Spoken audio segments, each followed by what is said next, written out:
Students, in continuity to the concept of inheritance, ਅਸੀਂ ਹੁਣ ਦੇਖਦੇ ਹਾਂ ਕਿ ਸਿੰਗਲ ਇਨਹੈਰੀਟੈਂਸ ਨੂੰ ਪ੍ਰੋਗਰਾਮ 'ਚ ਕਿਵੇਂ ਰਿਪਰੈਜ਼ੈਂਟ ਕਰਨਾ। ਸਿੰਗਲ ਇਨਹੈਰੀਟੈਂਸ ਲਈ ਸਾਡੇ ਕੋਲ ਦੋ ਕਲਾਸਿਸ ਚਾਹੀਦੀਆਂ ਨੇ, class A and class B। ਅਸੀਂ ਕੀ ਕਰ ਰਹੇ ਹਾਂ ਕਿ ਕਲਾਸ A ਦੀਆਂ ਪ੍ਰੋਪਰਟੀਜ਼ ਕਲਾਸ B 'ਚ ਇਨਹੈਰਿਟ ਕਰਨ ਦੀ ਕੋਸ਼ਿਸ਼ ਕਰ ਰਹੇ ਹਾਂ। ਜਦੋਂ ਇਨਹੈਰਿਟ ਕਰਨੀ ਹੈ, ਮੰਨ ਲਓ ਇਹਦੇ 'ਚ ਇੱਕ ਵੇਰੀਏਬਲ x ਹੈ, ਉਹਨੂੰ ਮੈਂ ਨੀਚੇ ਲਿਆਉਣਾ ਚਾਹੁੰਦਾ, ਉਹਦਾ ਕਰੈਕਟਰਿਸਟਿਕਸ x ਜਿਹੜਾ ਵਾ ਉਹਨੂੰ ਮੈਂ ਨੀਚੇ ਲੈਣਾ ਚਾਹੁੰਦਾ। ਇੱਥੇ ਟੈਕਨੀਕਲੀ ਹੋਏਗਾ, ਪ੍ਰੋਗਰਾਮ ਦੇ ਵਿੱਚੋਂ ਵੇਰੀਏਬਲ ਹੋਏਗਾ। ਤੁਹਾਨੂੰ ਪਤਾ ਹੈ ਸਿੰਟੈਕਸ ਕੀ ਹੁੰਦਾ ਵਾ, ਜਦੋਂ ਕਲਾਸ B ਨੂੰ ਡਿਫਾਈਨ ਕਰਨਾ ਨਾ, ਉਦੋਂ ਅਸੀਂ ਪਬਲਿਕਲੀ ਕਲਾਸ A ਨੂੰ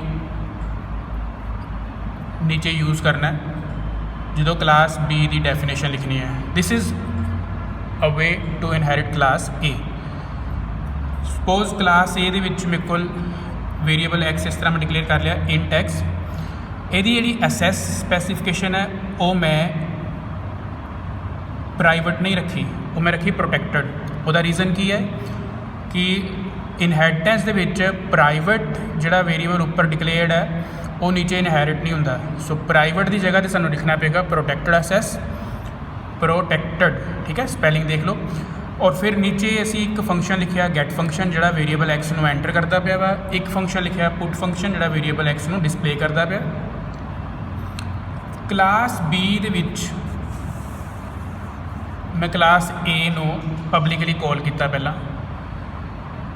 ਕਲਾਸ B 'ਚ ਹੁਣ ਤੁਸੀਂ ਕਹਿ ਸਕਦੇ ਹੋ ਕਿ ਇੱਥੇ ਆਪਾਂ ਵੇਰੀਏਬਲ ਦਾ ਇਹਦਾ ਆਪਣਾ ਵੇਰੀਏਬਲ ਹੈ y ਵੇਰੀਏਬਲ, ਜਿਹੜਾ ਸੀਗਾ ਉੱਪਰ ਦੱਸਿਆ ਸੀ ਨਾ ਕਿ ਸਿੰਟੈਕਸ ਜੋ ਕਿ ਆਪਾਂ ਕਿ ਜਨਰਲ ਸਿੰਟੈਕਸ ਕੀ ਬਣਾਇਆ ਕਿ ਇਹਦਾ ਵੇਰੀਏਬਲ y ਲਿਆ ਕਲਾਸ ਦਾ B ਦਾ। ਇਹਨੂੰ ਪ੍ਰੋਟੈਕਟਡ ਕਰਨ ਦੀ ਲੋੜ ਨਹੀਂ ਹੈ। ਉਹਦਾ ਰੀਜ਼ਨ ਕੀ ਹੈ ਕਿ ਆਪਾਂ ਇਹਨੂੰ ਨੀਚੇ ਫਰਦਰ ਇਨਹੈਰਿਟ ਨਹੀਂ ਕਰਨਾ ਕਲਾਸ B ਨੂੰ। ਜਦੋਂ ਆਪਾਂ ਫਰਦਰ ਨੀਚੇ ਇਨਹੈਰਿਟ ਨਹੀਂ ਕਰਨਾ ਤਾਂ this variable can be of type private. ਠੀਕ ਹੈ, ਇਹਦੀ ਅਸੈਸ ਜਿਹੜੀ ਹੈ ਪ੍ਰਾਈਵੇਟ ਹੀ ਰਹਿਣ ਦਿੱਤੀ। ਪਬਲਿਕ ਦੇ ਵਿੱਚ ਫੰਕਸ਼ਨ ਲਿਖਿਆ ਐਂਟਰ ਫੰਕਸ਼ਨ, ਇਹਦਾ ਨਾਮ ਐਂਟਰ ਤਾਂ ਕੀਤਾ ਕਿ ਉੱਪਰ ਗੈਟ ਫੰਕਸ਼ਨ ਲਿਖਿਆ ਵਾ, ਉਹਦੇ ਨਾਲ ਉਹ ਤੋਂ ਡਿਫਰੈਂਟ ਕਰਤਾ। ਐਂਟਰ ਫੰਕਸ਼ਨ ਉਹਦਾ ਕੰਮ ਕੀ ਹੈ, ਕੰਸੋਲ ਇਨ y। ਠੀਕ ਹੈ, ਮੈਂ ਸਿੰਗਲ ਲਾਈਨ 'ਚ ਸਾਰੀ ਸਟੇਟਮੈਂਟ ਲਿਖ ਦਿੱਤੀ ਹੈ। ਇਟ ਇਜ਼ ਕੋਈ ਇਸ਼ੂ ਨਹੀਂ ਆਏਗਾ, ਇਹ ਵੀ ਸਹੀ ਸਿੰਟੈਕਸ ਹੈ। ਵਾਇਡ ਸ਼ੋ ਨੂੰ ਆਪਾਂ ਇਸ ਤਰ੍ਹਾਂ ਲਿਖਤਾ ਸੀ ਆਊਟ ਵੈਲਿਊ ਆਫ y। ਨਾਓ ਸੀ ਕਿ ਜਦੋਂ ਅਸੀਂ ਮੇਨ ਫੰਕਸ਼ਨ ਲਿਖਣਾ ਹੈ ਨਾ, ਇਹਦੇ 'ਚ ਆਪਾਂ ਕਲਾਸ A ਦਾ ਆਬਜੈਕਟ ਨਹੀਂ ਕ੍ਰੀਏਟ ਕਰਨਾ। ਉਹਦਾ ਕਾਰਨ ਕੀ ਹੈ, ਬਿਕੋਜ਼ ਅਸੀਂ ਤੇ ਇਨਹੈਰੀਟੈਂਸ ਕਰਕੇ ਕਲਾਸ A ਨੂੰ ਨੀਚੇ ਲੈ ਆਂਦਾ, B ਦੇ ਵਿੱਚ ਕਾਲ ਕਰ ਲਿਆ, ਉਹਨੂੰ ਇਨਹੈਰਿਟ ਕਰ ਲਿਆ। ਸੋ ਜੇ ਇਨਹੈਰਿਟ ਕਰ ਲਿਆ ਫਿਰ ਸਾਨੂੰ ਆਬਜੈਕਟ ਜਿਹੜਾ ਵਾ ਕਲਾਸ B ਦਾ ਹੀ ਕ੍ਰੀਏਟ ਕਰਨ ਦੀ ਲੋੜ ਪਏਗੀ, ਕਲਾਸ A ਦੇ ਆਬਜੈਕਟ ਦੀ ਲੋੜ ਨਹੀਂ ਪਏਗੀ। ਦੇਖੋ ਅਸੀਂ ਕੀ ਕੀਤਾ, ਕਲਾਸ B ਦਾ ਆਬਜੈਕਟ ਬਣਾਇਆ O ਦੇ ਲਈ ਪਹਿਲਾਂ ਉੱਪਰ ਵਾਲੇ ਫੰਕਸ਼ਨ ਜਿਹੜੇ ਸੀ ਕਲਾਸ A 'ਚ ਸੀਗੇ ਉਹਨਾਂ ਨੂੰ ਰਨ ਕੀਤਾ, ਗੈਟ ਫੰਕਸ਼ਨ ਨੂੰ ਰਨ ਕੀਤਾ, ਪੁੱਟ ਫੰਕਸ਼ਨ ਨੂੰ ਰਨ ਕੀਤਾ, ਫਿਰ ਕਲਾਸ B ਦੇ ਜਿਹੜੇ ਆਪਣੇ ਫੰਕਸ਼ਨ ਨੇ ਐਂਟਰ ਫੰਕਸ਼ਨ ਤੇ ਸ਼ੋ ਫੰਕਸ਼ਨ ਨੂੰ ਰਨ ਕੀਤਾ। ਇਹਦਾ ਆਊਟਪੁੱਟ ਕਿਸ ਤਰ੍ਹਾਂ ਦੀ ਆਏਗੀ ਸਕਰੀਨ 'ਤੇ ਜੇ ਤੁਸੀਂ ਇਹਨੂੰ ਪ੍ਰੋਗਰਾਮ ਨੂੰ ਰਨ ਕਰਦੇ ਹੋ, ਤੁਹਾਡੇ ਕੋਲ output will be like this ਕਿ ਜਦੋਂ ਆਬਜੈਕਟ ਕ੍ਰੀਏਟ ਕੀਤਾ ਸਭ ਤੋਂ ਪਹਿਲਾਂ ਉਹਨੇ ਜਦੋਂ ਵੀ ਆਬਜੈਕਟ O ਕ੍ਰੀਏਟ ਕਰੋਗੀ ਸਭ ਤੋਂ ਪਹਿਲਾਂ ਉਹਨੇ ਪਬਲਿਕ A ਵਾਲੀ ਕਲਾਸ 'ਚ ਚਲੇ ਜਾਣਾ। ਉਹਦਾ ਫੰਕਸ਼ਨ ਗੈਟ ਫੰਕਸ਼ਨ ਰਨ ਕਰੇਗਾ, ਤੁਸੀਂ ਕੋਈ ਵੈਲਿਊ ਉਹਨੇ ਕਰਸਰ ਬਲਿੰਕ ਕਰਦਾ ਪਿਆ, ਤੁਸੀਂ ਕੋਈ ਵੈਲਿਊ ਲਿਖ ਦਿੱਤੀ 10। ਠੀਕ ਹੈ, ਫਿਰ ਪੁੱਟ ਫੰਕਸ਼ਨ ਰਨ ਕਰੇਗਾ, ਉਹ ਡਿਸਪਲੇ ਕਰ ਦੇਗਾ x = 10।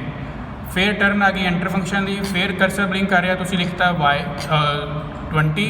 This will be stored in y, so result ਆ ਜਾਏਗਾ y = 20। ਇਸ ਤਰ੍ਹਾਂ ਕਰਕੇ ਤੁਹਾਡੇ ਕੋਲ ਸਕਰੀਨ 'ਤੇ ਰਿਜ਼ਲਟ ਆ ਜਾਂਦਾ ਹੈ। ਠੀਕ ਹੈ, so this is single inheritance, program for single inheritance without using the constructor.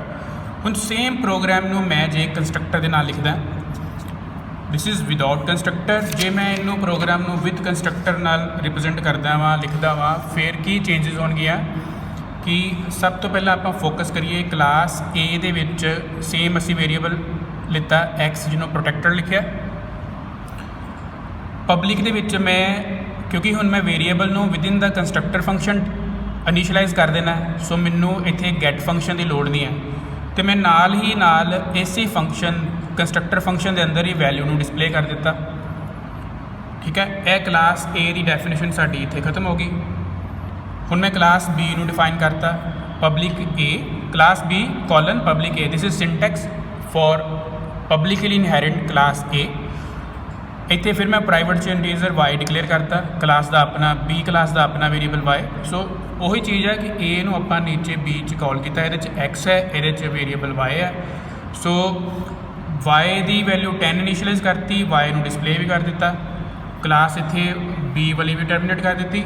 ਹੁਣ ਮੇਨ ਫੰਕਸ਼ਨ 'ਚ ਕੀ ਕੀਤਾ, void main, this is to be understand very with very clear focus and clear intentions ਕਿ ਇੱਥੇ ਜਿਹੜਾ ਵੇਰੀਏਬਲ ਕਲਾਸ ਦਾ ਨਾਮ b ਹੈ, ਉਹਦੇ ਲਈ ਮੈਂ ਜਦੋਂ ਆਬਜੈਕਟ ਕ੍ਰੀਏਟ ਕੀਤਾ ਉਹ, ਹੁਣ ਮੈਨੂੰ ਕੋਈ ਵੀ ਲੋੜ ਨਹੀਂ ਹੈ ਵੀ ਕਿਸੇ ਵੀ ਫੰਕਸ਼ਨ ਨੂੰ ਰਨ ਕਰਾਂ। ਕਿਉਂ? ਜਦੋਂ ਕਲਾਸ b ਦੇ ਲਈ ਆਬਜੈਕਟ o ਨੂੰ ਅਸੀਂ ਡਿਕਲੇਅਰ ਕੀਤਾ ਇੱਥੇ, ਇਹਨੇ ਕੀ ਕਰਨਾ ਵਾ, ਪਹਿਲਾਂ ਤੇ a ਕੋ ਚਲੇ ਜਾਣਾ ਵਾ, a ਦਾ ਕੰਸਟਰਕਟਰ ਰਨ ਹੋ ਜਾਣਾ ਵਾ। ਸੋ ਸਕਰੀਨ ਤੇ ਆਊਟਪੁੱਟ ਕਿਸ ਤਰ੍ਹਾਂ ਦੀ ਆਏਗੀ ਸਾਡੇ ਕੋਲ ਨਜ਼ਰ, ਆਊਟਪੁੱਟ ਵਿਲ ਬੀ ਲਾਈਕ ਕਿ x ਨੂੰ ਇਨੀਸ਼ੀਅਲਾਈਜ਼ ਕਰਤਾ 7, a ਤੇ ਲਿਖਿਆ ਨਹੀਂ ਜਾਣਾ ਸਕਰੀਨ ਤੇ, ਲੇਕਿਨ ਇਹ ਚੀਜ਼ ਲਿਖੀ ਜਾਏਗੀ x is equal to 7।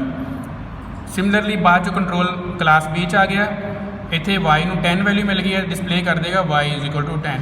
So get ch ਲਿਖਿਆ ਹੈ, ਸਕਰੀਨ ਹੋਲਡ ਕਰ ਲੇਗਾ। So this is your output.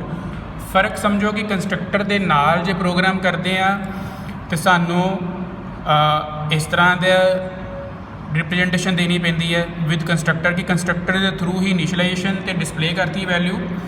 ਜੇ ਵਿਦਆਊਟ ਕੰਸਟਰਕਟਰ ਕੀਤਾ ਵਾ ਤੇ ਉਹਦੇ 'ਚ ਆਪਾਂ ਫੰਕਸ਼ਨਸ ਇਸਤੇਮਾਲ ਕੀਤੇ। So this is very important from examination point of view ਕਿ ਇਨਹੈਰੀਟੈਂਸ ਨੂੰ ਵਿਦ ਐਂਡ ਵਿਦਆਊਟ ਕੰਸਟਰਕਟਰ ਕਿਵੇਂ ਕਰੀਦਾ। This was about single inheritance. next topic is multiple inheritance and multi-level inheritance. So let's practice this thing। ਇਸ concept ਨੂੰ ਅਸੀਂ practice ਕਰੀਏ ਔਰ implement ਕਰਦੇ ਹਾਂ।